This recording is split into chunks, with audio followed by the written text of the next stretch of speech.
অনেকদিন পর আজকে একটা অন্য রকমের চিকেন রেসিপি করেছিলাম, যেটা খেতে হয়েছিল দারুণ টেস্টি। তোমরাও এইভাবে ট্রাই করো আর জানিও কেমন লাগে খেতে। কাঁচা লঙ্কা, আদা, রসুন ও জিরে এগুলো দিয়ে একটা মশলা বানিয়ে নিতে হবে। সাথে নিয়ে নিতে হবে কুচনো পেঁয়াজ, ক্যাপসিকাম ও টমেটো। মাংসটা আমি আজকে একদমই লাইট মশলা দিয়ে রান্না করেছি। প্রথমে কড়াইতে সর্ষের তেল দিয়ে দিতে হবে কুচনো পেঁয়াজগুলোকেও।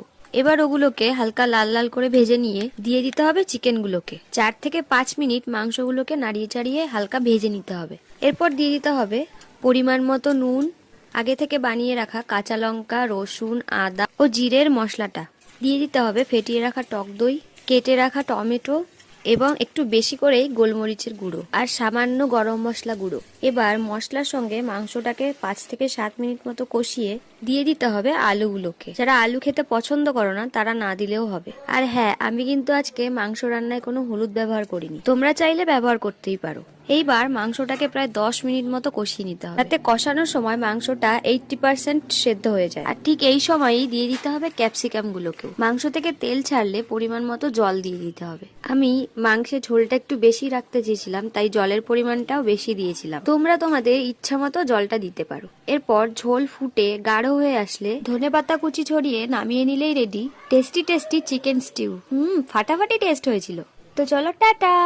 অনেকদিন পর আজকে একটা অন্য রকমের চিকেন রেসিপি করেছিলাম, যেটা খেতে হয়েছিল দারুণ টেস্টি।